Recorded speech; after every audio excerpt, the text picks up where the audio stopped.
Okay, I think we've now gone live. Thanks so much for joining, everybody.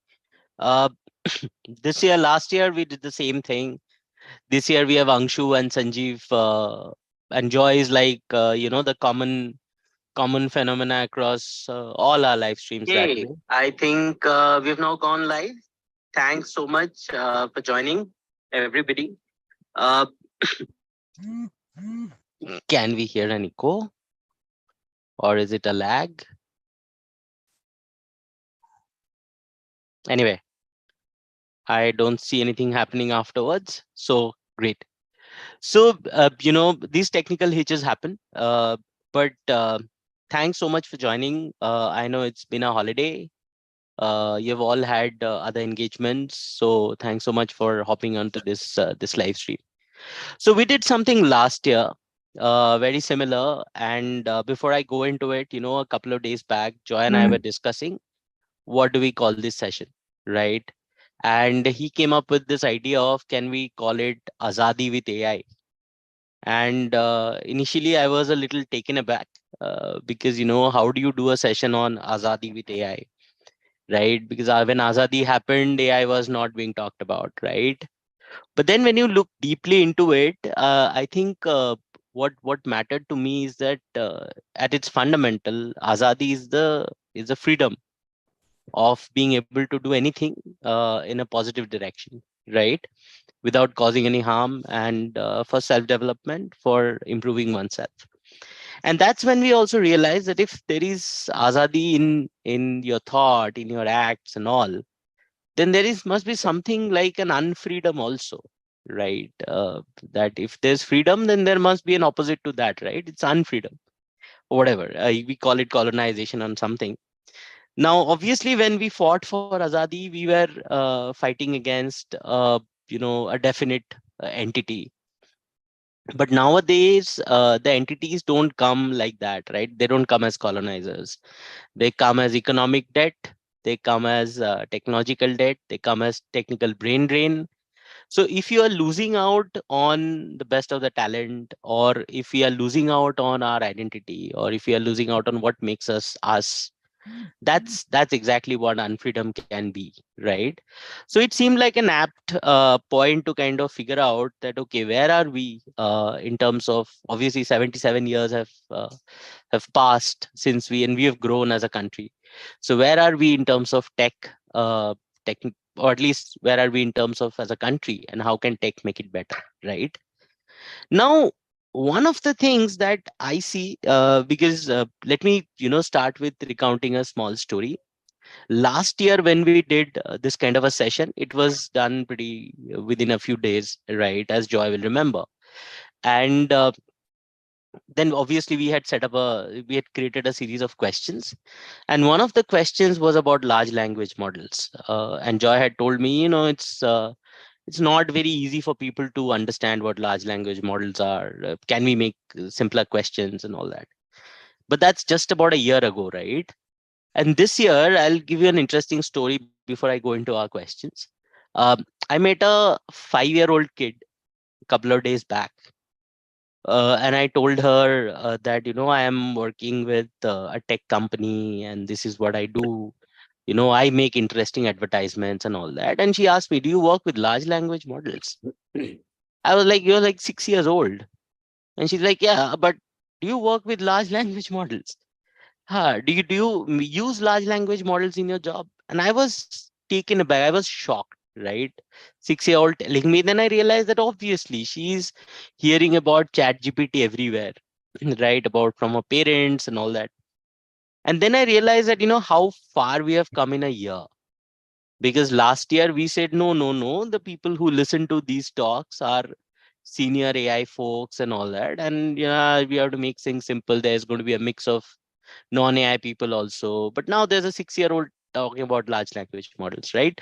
So I think we are in a very good shape in a way that we can at least not cut down on the technicality of the words. We can go in directly into things. But at the same time, so if I look at what has happened over the last 1 year, two things. One is obviously chat gpt came, and that's how the 6-year old kid knows about large language models. But at the same time, there has been another term which has been making the waves primarily in the neuroscience circuits, and it's called ai anxiety. That now there's a lot of fear which is not openly expressed, but it is there, right? Is it going to take my job? Is it going to reduce? And more so because when you open up a news site, you suddenly hear that, oh, some ceo has said that I'm going to replace my entire uh, my workforce or whatever, my customer success team with ai, right? And the more you hear this news, the more you wonder, okay, is it like really going to take my job? Is it going to be a threat to me? There are deep fakes coming up. So where do we go? Right. So my first question to you, pretty much to Joy, Anshu, and Sanjeev, all of you, is what exactly is this AI anxiety? This term that has started, gaining impact. And is it Chat GPT that is creating an anxiety now? Or is it that with the release of one technology, we are trying to create scenarios that are triggering ai anxiety? Is it because that suddenly we have started to realize what ai can do, and that is triggering the anxiety? Or is it like a particular technology that is creating the anxiety? What do you think is the root cause of this anxiety that's growing around? Okay, Sanjeev, Yeah, you want to start? yeah. So, technology has always had social impact.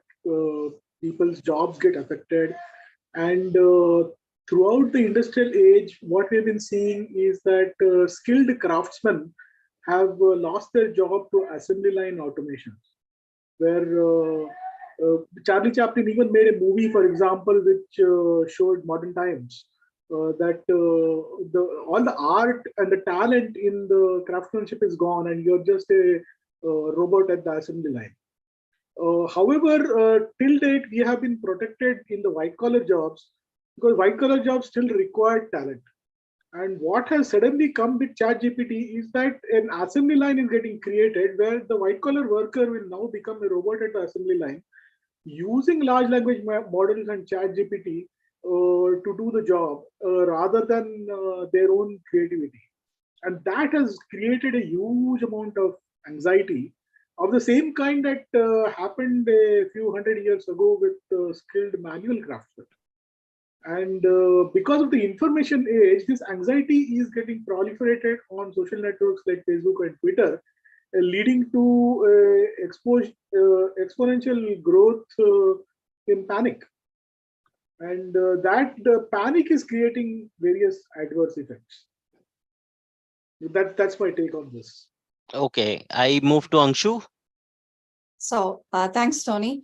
Before I get started, a very, very happy Independence Day to everybody listening.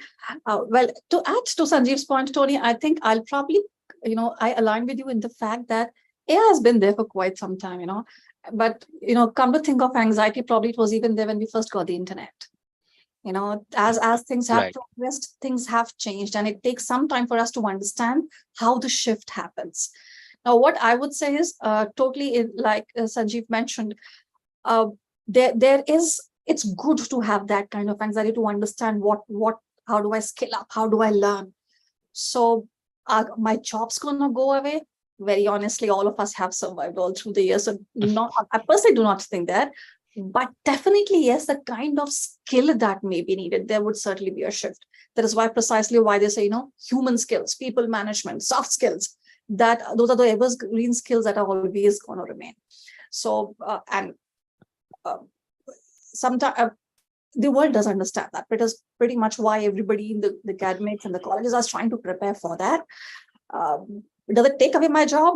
Not very sure. It hasn't happened in the past much. Does a change happen in my skill required and the kind of job? Of course, yes. Perfect. We go to Joy. What do you see? Yeah, I think pretty much covered by Anshu and Sanjeev. The thing is, like, there are few things, right? Even when computers came, right? People thought, oh, computers will kill the human jobs, right? Or there will be like a lot of joblessness. But when we used calculator, right, instead of pen and paper, we started doing math, and then it actually reduced our time and effort.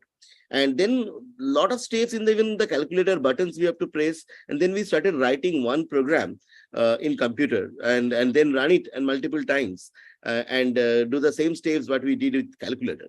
Now, to even for writing such logic, right, in computer as the programming language, right, and those logic, if it can be built automatically from the patterns, from the different kind of or like structured, unstructured data or semi-structured data, whether it is language or image and video. And if artificial intelligence algorithms can develop such logic or the programs automatically, it will definitely reduce the time and effort for human being. So it will definitely generate new jobs. Right now, I have heard like a new term called prompt engineer. That is a new position probably, right? So looking for prompt engineers. Not only that, the data annotation, right, data cleansing, there's a lot of work apart from the AI algorithm or the crux, say neural network. Like apart from that, right, there are 95% work is there for AI product or a platform or a solution or a project, right, and a service. Whenever we talk about AI or data science or machine learning project, 5% is only the algorithm.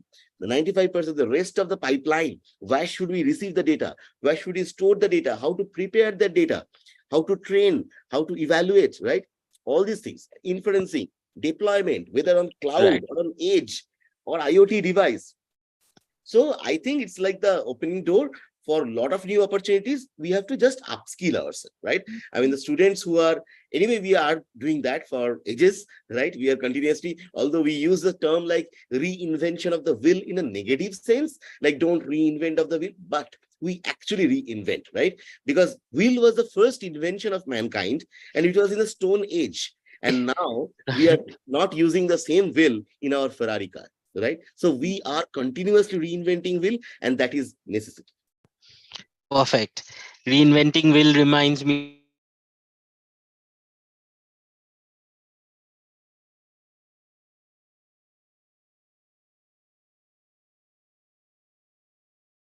of so if since we started with AI anxiety, which is like the hot term now, right? Uh, I mean, India is not alien to AI anxiety, right? With so many people working, it's already there. It's, I'm sure, because we just discussed, right, that there's definitely a fear right now as to how AI is going to. So we will just give it a positive turn and try and see, okay, if in a country like India, right, what are the top 5 challenges that you see in the country that uh, that you see which will be solved, or at least if not entirely, at least to a large extent through AI in the next 2 to 3 years. Sure. I can take this question.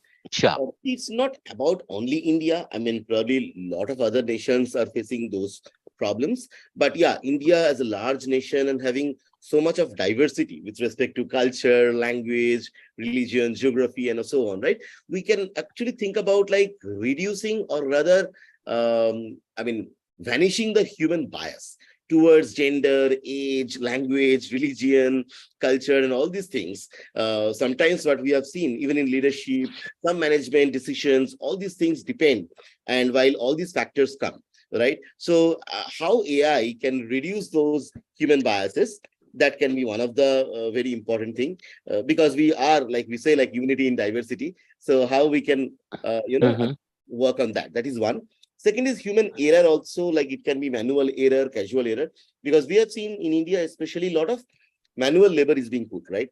And definitely, I'm not saying like, I mean, all the manual labor are erroneous. At the same time, there are a lot of chances. So what we can do using AI, we can minimize those errors, and we can minimize a lot of manual efforts also. Like, I mean, suppose a lot of labor work or blue collar job, we can actually replace with AI and upskill them, right, to do some better work, right? Or they can become like tomorrow a data annotator rather than putting something on the, on the field. or they can become like, say a drone control person, rather than Mhm. actually standing in the agricultural field in the like hot summer or rainy season. But the drone can actually go and study the field of the agricultural land and come back. So all these things can be done, which are very important, like bias, error, we can definitely minimize. Then we can actually work on some serious notes like anti-corruption, right? Anti-terrorism. I know like there are a lot of the police departments and all, they're working on anti-terrorism, but AI can also help there. Like something Mhm. in a proactive way, not reactive. Whatever happened, all the CCTV cameras right now we have, not only the smart cities, in many places, right? What are we doing using those cameras or any other sensors for a proactive way, right? Not like after the incident happened and then we are just going for a postmortem, what happened, who did, and all. Rather to stop to happen, right? It can be used for cyber security, not only CCTV camera. I'm talking about anti-terrorism, anti-corruption. Those things can happen in multimedia way, right? So it's not about only camera. And fifth point I want to mention about innovation, right? We know, a lot of state governments, including Government of India, and a lot of academic organizations and corporate world, everyone is talking about innovation, make in India. And what do we mean by make in India, right? When we are trying to make something, right, it's not about only assembling. So I particularly feel like when we say like make, then it should be Mhm. something like new or invent, right? Not just assembling in India, or not like, jugaad. So I think the new generation, the students, the researchers should come in front to start something new. And why we have to just follow some other nations, rather than we build something, we develop something, we invent something, and let the rest of the world follow us. That's my vision towards this, right? You mentioned about 5 points, so I just uh, Right. said So to now you stuck to five. Cool. Uh, Perfect. So, to do all that, that's all very big. But there's something that I was thinking of is called a AI mindset, right? Which is to build a mindset that is geared or open enough to actually, embrace the change, and most importantly, propel the change. And when I say a mindset, it's not only about, I'm not talking about professionals, right? Because we are much more agile. We know the change is coming. We are working. But let's say if we take a step back, if we look at, how do you actually infuse AI mindset among kids right from a very young age, right from the school, right? And we know that pretty much my daughter also goes to school, and there's a computer science department there. She has a paper for that. She does a little bit of computational thinking and answers to that. But is that all? That's one. Secondly, India is also a country where so much of liberal education is practiced and all that, right? So AI is kind of universal. It's not no longer just stuck to a computer science department. It has to be embraced in a much larger way. So my question to you, Anshu, and I think I would also add Sanjeev here, is that how do you actually see the AI mindset being infused among the younger population of the country, right from schools, right from the early schools? If we have to go there where Joy is saying we have to go as a country, right?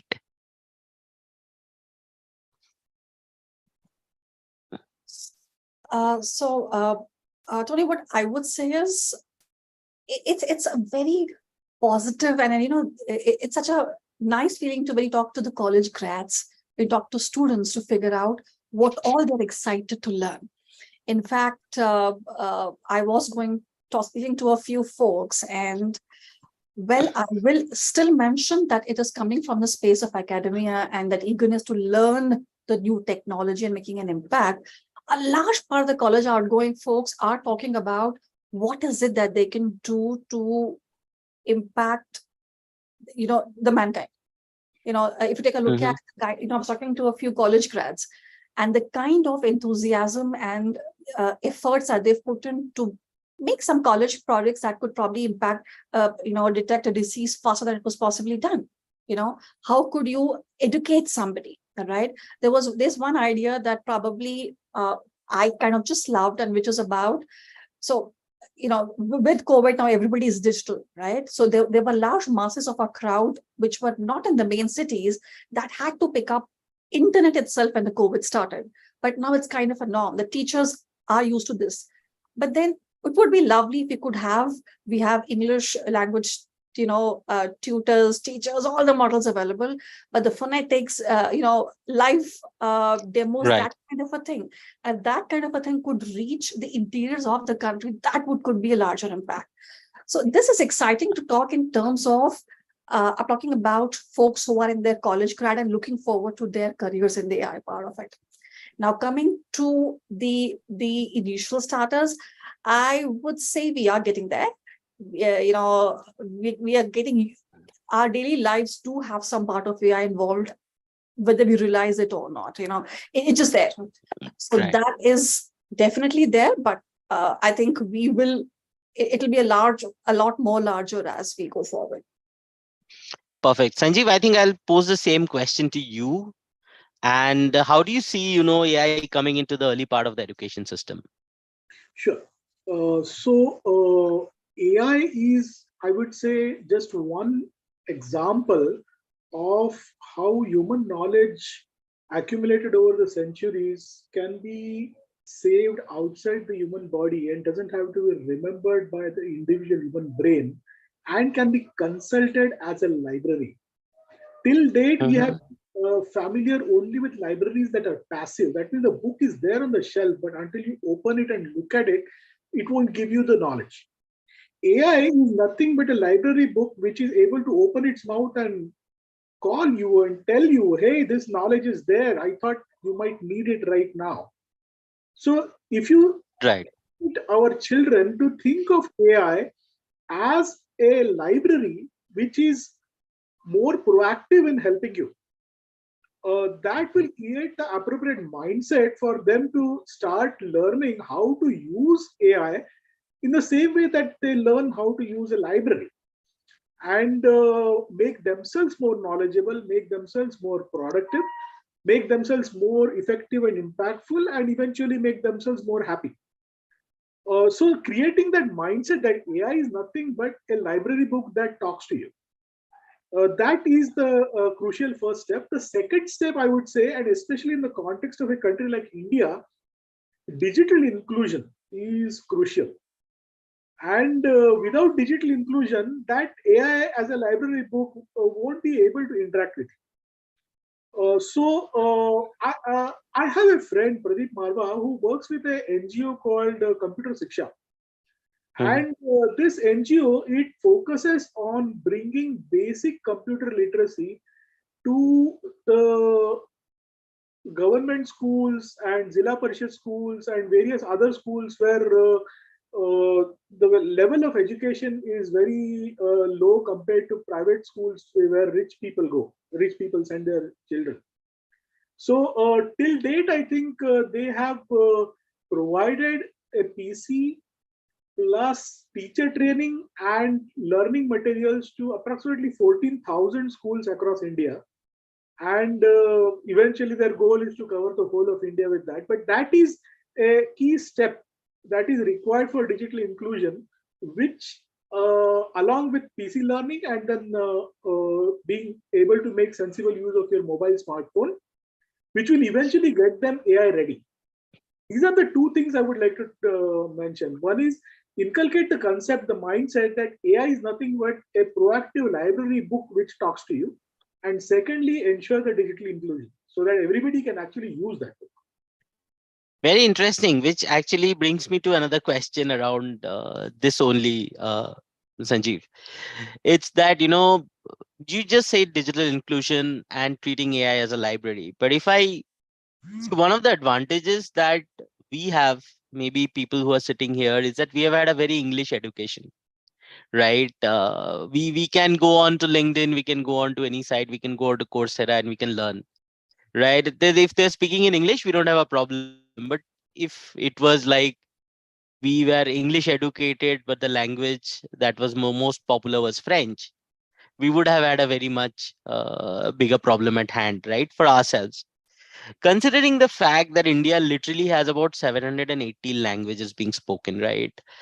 22 official languages, but that's the spread of it. I mean, Joy and me, we are Bengali, but we know that, in every part of Bengal, we have a different version of Bengali, right? This accent, dialect, and sometimes I don't even understand.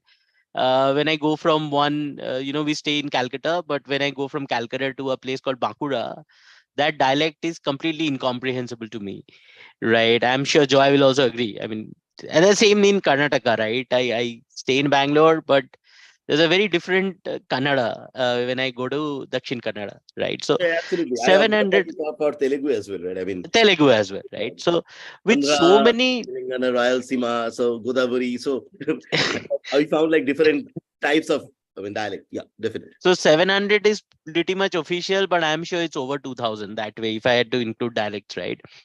Now, in a country like that, with so much, how do you think AI can be infused into the vernacular language education? Because if we miss that out, then we are missing out one of Anshu's crucial points that, can I bring AI education to the schools in the villages, in the remote parts of the country, so that, things become easy? One is to give them the tech, but now how do you make it easy, right? When there are so many languages.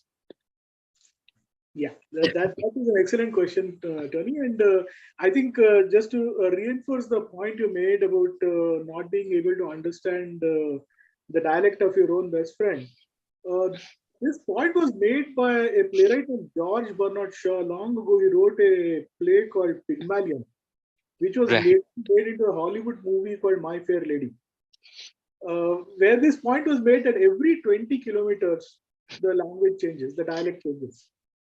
So there is a huge amount of what you might call as culture, which is embedded as hidden knowledge within the language dialect itself. And so when we speak about large language models, we are actually doing a injustice in the sense that we only talk about a large language model that has been trained on the language which is well represented on the internet. And that Right. language model, therefore, does not have the knowledge which is hidden and embedded inside the cultural nuances of the dialect. So, before we come to how AI can be infused with the people, I would say we should challenge the LLM itself. Is it sufficiently knowledgeable? It's not. It knows only those languages and the cultural language of those languages which are well represented on the internet. So there's a huge amount of opportunity for us to give more knowledge to the AI, which will then enable it to understand the human being. Ultimately, it is not the human being who has to be trained to use AI. Rather, the AI has to be trained to understand the human being and get along with the human being. The human being is primary. So that is why we have to move away from the concept that the human being learns AI. No, the AI learns the human being. And we don't even realize Right. the extent to which we have been colonized and brainwashed. Think about every single programming language that you know, it is based on the Roman script. So a Right. huge number of human languages which use scripts other than the Roman script, they are disenfranchised already. And you have to learn essentially a foreign script to learn AI. Why can't we program in our own language? So there is this concept called no code movement, wherein Mhm. the computer tries to understand the human being, and the human being continues to express themselves in whatever language they are comfortable with, and it is the AI which has to be trained to understand the human being. So that is why I earlier spoke about AI being a library book that talks. Why talk? Because when you talk, you're using the human's language. That's why you don't have to do write in interact in Java. You don't have to interact in Python. You interact in Hindi or Telugu or Bengali or whatever your language is, and it is the Right. responsibility to understand you.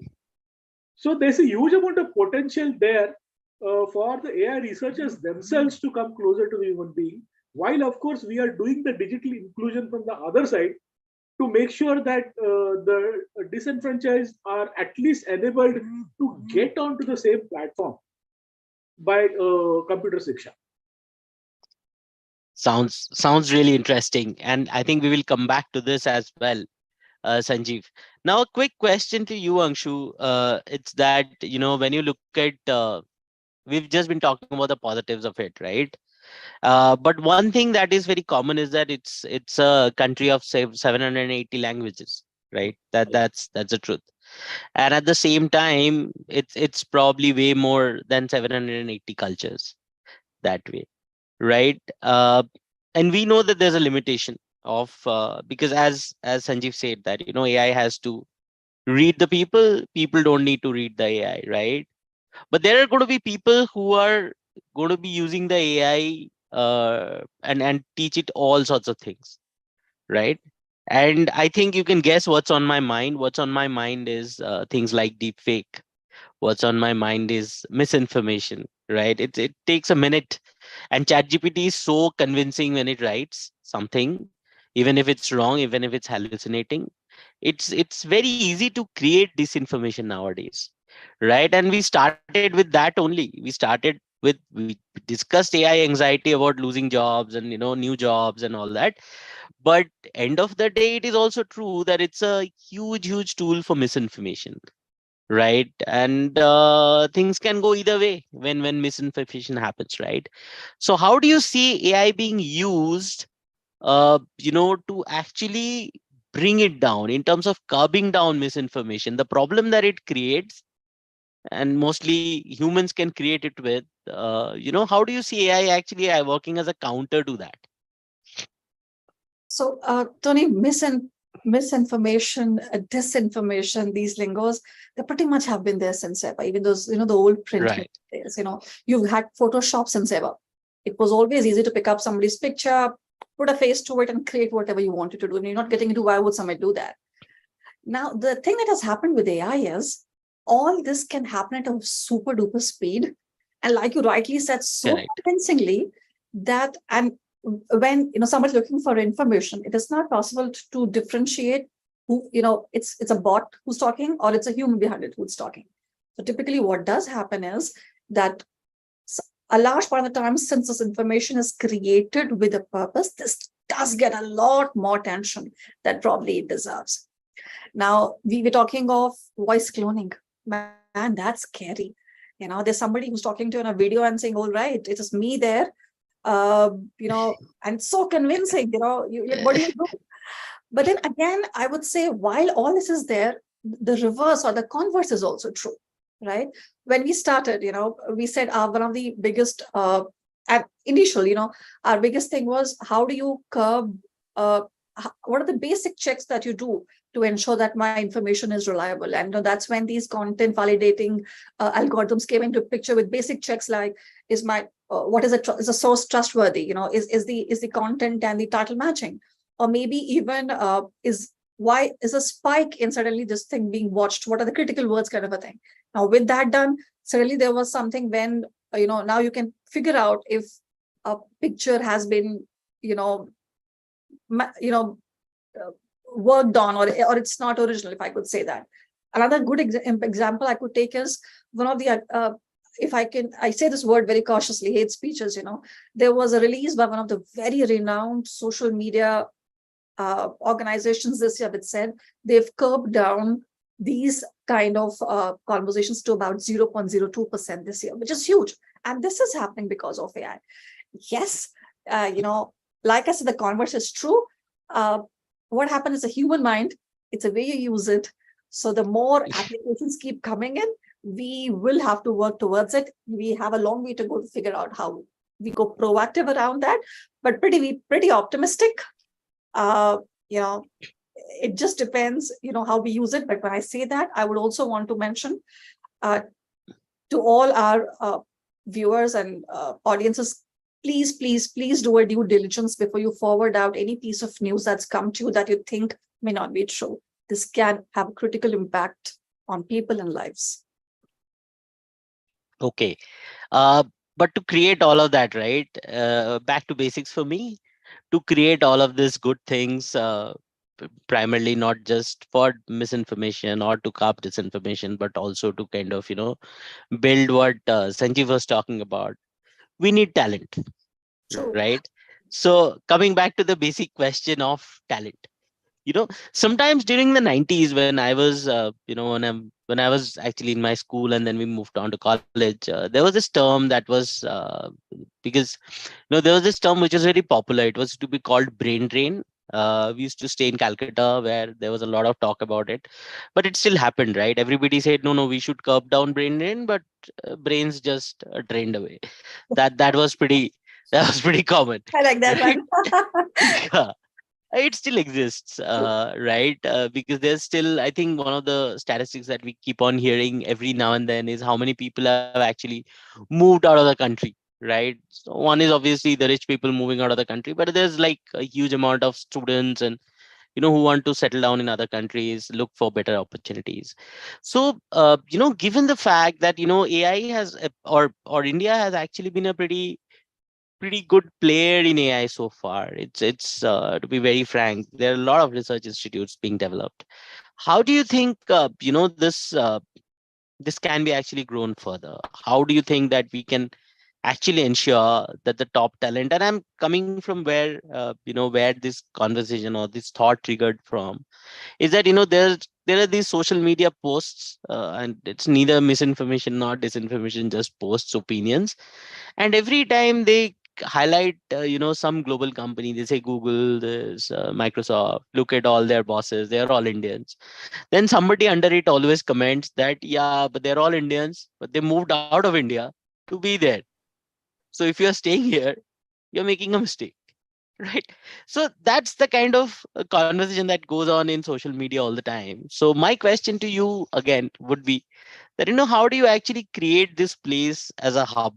And you guys are there, right? You guys are seeing places like Hyderabad and Bangalore developing as top tech talent hubs. So how do you see this going further? How do you think we can keep the talent within the country and give them enough incentives to actually build something here? So fortunately, brain drain has been a part of our, our lives for some time. And in fact, few years back, we were talking of brain gain, where we did notice people coming back and trying to start all over again. And, and that's when the COVID ends, and the numbers have been all-time high back again from past 2 years. There was a paper from Stanford that I was reading, which mentions that uh, the, about 60% of the students who go out of the country to study are Indians, 65% rather, right? And when this was Right. converted into a monetary loss of what the talent, the networking, and all that this could bring to a country, that this is huge in billions, right?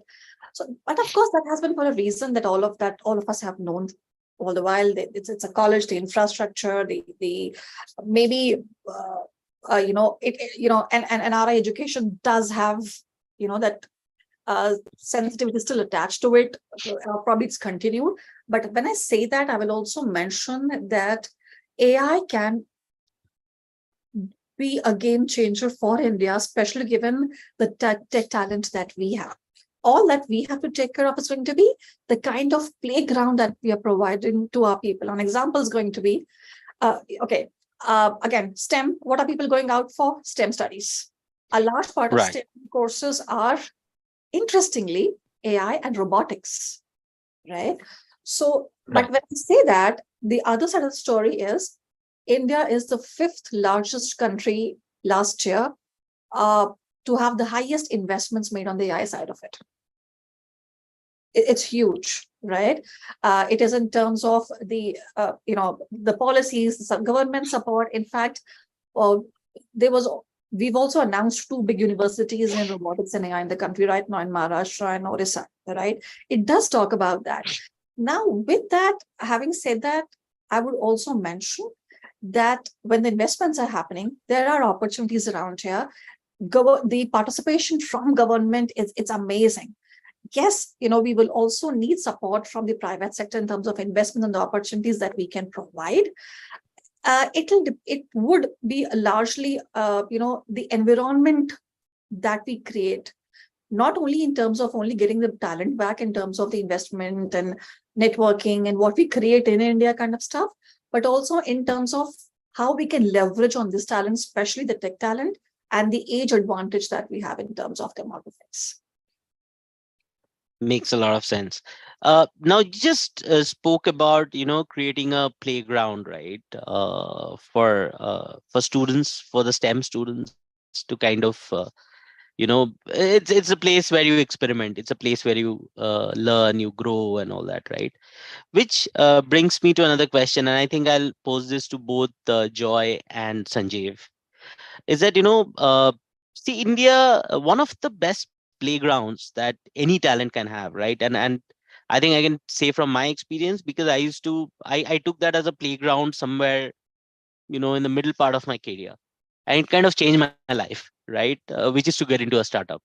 It failed, but it gave me so many invaluable experiences. I just went and became an entrepreneur instead. I didn't become an entrepreneur, but I did become an entrepreneur. I did build something, right? So from that experience, India is actually been a hub of startups recently. I think over the last 10 years, we have really been growing in terms of startups. It's great. It's been a very positive environment for startups for a while, particularly in cities like Bangalore, Hyderabad, Pune, Delhi, if I'm not wrong. uh, but again, now that the funding winter is going on, right, and those are some challenges that startups are facing right now. But even then, how do you see that, because a startup with the right talent, and the startups pretty much give talents to some extent the right environment also, right? Because it's a place where you experiment, and either you win, it's a zero sum game for a lot. So it's pretty much that you have to win, right? So how do you see that happening in India, particularly where in terms of challenging global giants comes through, right? How do you see the startups in India actually growing, and how do you see AI helping them, to create a level playing field in the international arena against some of the biggest of the players? Sanjeev, you want to Sanjeev? take first? Should I start? Yeah. Okay. So we need to get it clear why there is a funding winter, and why that's a term which is unique to startups. You don't really hear that term in some other context. This is Right. because, by definition, a startup is a profit-oriented company started by somebody who doesn't have money. What that person does have is various kinds of knowledge and talent, skill, willingness to work hard, and determination, perseverance, and so on, but no money. And without the money, they can't get started. Now, if you look at historically, and I mean over the last few hundred years, uh, what was it that enabled the startup economy to take off in the United States more than in Europe? You will see that that spirit of funding, uh, the spirit of venturing, the spirit of a capitalist giving money to an entrepreneur, that developed far more rapidly in the United States than it did in Europe, which was historically a much older civilization. We had our own challenges of independence at that time, so I won't compare us with them. But comparing Europe with the United States makes sense, and that venture capitalism concept itself, it took off in a phenomenal way in the United States. And today, now, if we want to develop a startup economy in India, we need to figure out how to recreate that environment where the people with the money, they are willing to invest, they are willing to become angels, and they're willing to put their eggs in the startup entrepreneur's basket. And building that mutual confidence, I think, is the crux. So there are various initiatives which are happening. For example, the government of India itself has created a variety of taxation incentives which are designed specifically for startups. Then certain very large industrialists in India, they have started their own funding agencies where they go out of their way to encourage startups. Uh, and there is no shortage of talent. I mean, if the opportunity is available, the people who leave the country, they could very happily stay here. A certain amount of deregulation has to happen so that their business can work more smoothly, and a certain amount of labor law and liability law reforms have to take place so that the startup can take risks which would otherwise be very destructive to both the company they started as well as to the entrepreneur's personal life in the current regulatory environment. If all of these are taken care of, and they are getting taken care of slowly, you will see that winter vanish and the spring come again very very fast. Okay, over to Joy. Joy, so I'll take the second part of the question with you. One is that, okay, if one is obviously, suppose the winter problem gets solved with startups, that's not the only problem that gets solved, right? How do you think they actually are going to gain, and how do you think with the recent developments of AI, how do you think the startups are going to, one, find new problems to solve, and second, actually be on a level field with the global giants? Yeah, very good question. So I think the way master research is focusing right now also, right, to, I mean, bridge the gap between like academia and industry, again, A and I, right? So uh, and definitely we are focusing on artificial intelligence, but I just found it like academia and industry, A and I. But I mean, yeah, I mean, the curricula, the normal curricula, what the students now going through, and then after like passing on, then probably they are thinking like, okay, let me start something by my own, right? Or two, three friends.